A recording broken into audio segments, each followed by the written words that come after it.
All right, today we are replacing the front brakes on an '87 Jeep YJ. After you get your wheel removed, jacked up and the wheel removed, you're going to take a 45 torque socket and you're going to loosen this nut bolt here on top, and then you're also going to loosen the bolt on the bottom here on the back of your caliper. Okay guys, when you get these two Torx bolts loosened up, then you want to take I just used a flat screwdriver and prise these retainer clips up, loosened, and then you can you'll be able to loosen the caliper here. And on this side, on the YJ, the bottom comes up first. We're on the passenger side. On the driver's side, the top, on mine, the top loosens up first. You're gonna take the caliper off. It should just slide off, and you want to either zip tie it up or just get it here where it's not going to fall and damage your brake line. But once you get that off, then you can slip these old pads right off, and then we're going to replace these pads and this rotor also. So okay guys, when you got the caliper off, then we want to take the rotor off. Now, as you can tell, this Jeep has been setting for a while.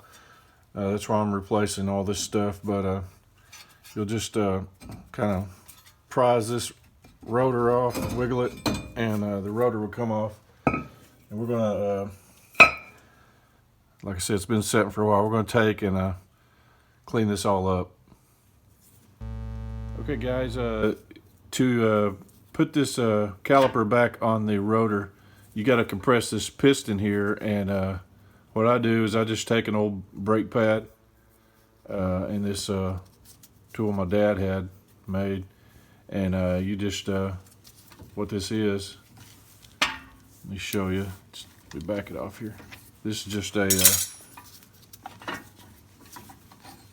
just a piece of metal with a big bolt going through it, but you put the old brake pad up against the piston thing, and probably work better if I turned it over.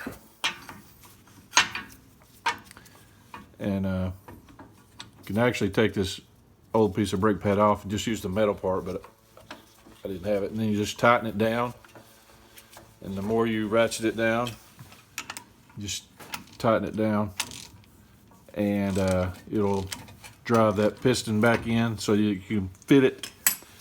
You can fit it back on your rotor. So we're just going to collapse that back down. All right, guys. Here's a new rotor. We're just going to slide it on, and we're going to put the brake pads on and slide the caliper back on. Okay, guys. Here is the back side. The brake pad on the back side. Just going to slide it on.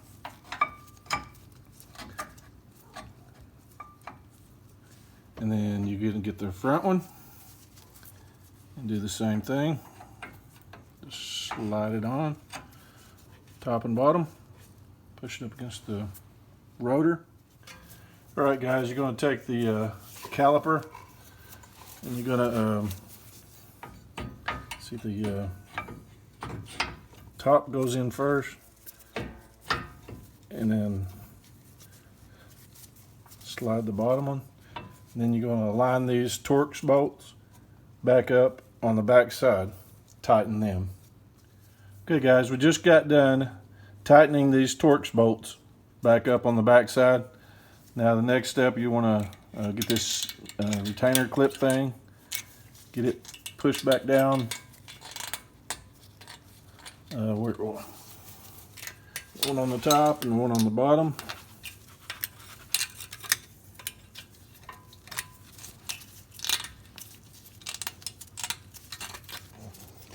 You get that fixed like that. I'll rip my glove. But you want to get that back on, And then the next step will just be to put your wheel back on. We're going to also flush the brake lines, brake fluid. We'll do a separate video on that, but we're done with the brake pads. So just repeat this process for the driver's side, and you won't have to wonder, when will this thing stop?